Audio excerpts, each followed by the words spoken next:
Монгол Улсын ерөнхийлөгч сонгой хайрхан дүүргийн иргэдтэй уулзлаа.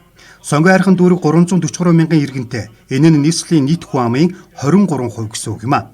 Дүүрэг сүүлийн 5 жилд эрүүл мэнд боловсролын салбартаа онцгой анхаарсан байна. Өнгөрсөн хугацаанд 12 сургууль 30 цэцэрлэгийг ашиглалтанд оруулсан бол энэ жил 4 сургууль хүүхдээ хүлээн авна. Энэ бүхний үр дүнд сургууль цэцэрлэгийн хамрагдалт 95% хүрсэн байна. Хүнсний хувьсгал үндэсний хөдөлгөөний хүрээнд өнгөрсөн онд нэг үйлдвэр ашиглалтанд орсон бол 20 хоршоо, мах сүү цагаан хідэ боловсруулах, үржлийн мал бойжуулах, бордох, мах нийлүүлэх зээлд хамрагджээ.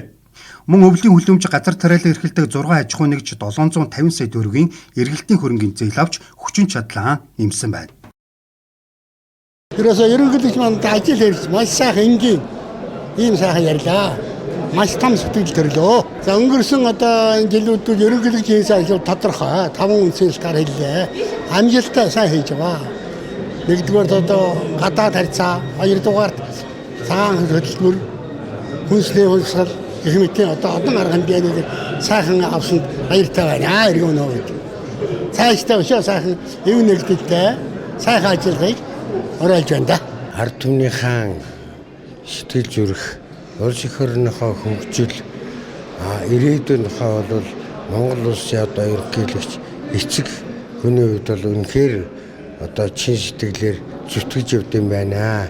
Бид бас магадгүй зарим улсууд бол буруугаар ойлгож юм хийхгүй байна, бүгдсэн байна, таг чиг байна гэдэг бол үгүй байна шүү. Яг ингээд нөгөө бусдыг яг өөрийнх нь зүсээр учирч өөрийнх нь амнаас шанс гэдэг шиг ингээд явахад бол энэ маш их ач тустай, их том далайчтай үйл ажиллагаануудыг явуулж байгаа юм байна. Монгол улс гадаад харилцаанд маш дэвшилттэй байгаа юм байна гэж би хувьдад үгэнлээ. Тэгээ маш сайн ажиллаж байгаа юм байна. Ерөнхийлөгч бол угаасаа гадны хил рүү гарч гадаадтай холбогдож ажиллах үндсэн үүрэгтэй энийг бол маш сайн биелүүлсэн байгаа юм байна л гэж ойлголоо. Малчин өрх болон фермерийн аж ахуй эрхлэж байгаа иргэн аж ахуй нэгжийг дэмжснээр 407 малчин мал бүхий өрхүүдэд 4.7 тонн сүг боловсруулах үйлдвэр цэгэд нийлүүлж 4.4 тэрбум төгрөгийн урамшуулал авчээ.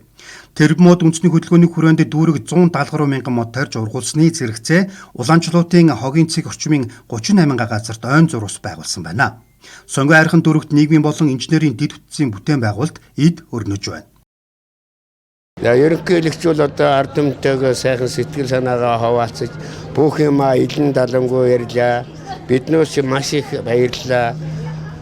Бүр дотн гол юмнууд их ярьлаа. Тэнд нь маш их баярлалаа. Сэтгэл өндөр байна гэж.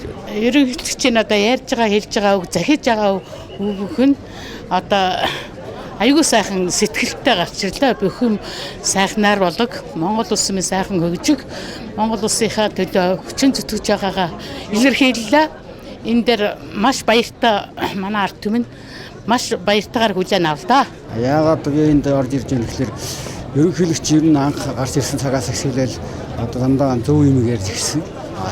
Тэр болон яагаад гэхээр өөрийнх нь яг тэр ерөнхий сайд байснаас эхлүүлэл хийсэн ажил болов гэж боддөө. Яагаад гэхээр ковид үед бүх дэлхийн хаагдтал таалтай байлаа ш. Тэр үеэс ахуулаад монголчууд өөрсдөө хүнсээ бэлдэх хэрэгтэй юм байна. Хүнээс хараат биш байх хэрэгтэй юм байна.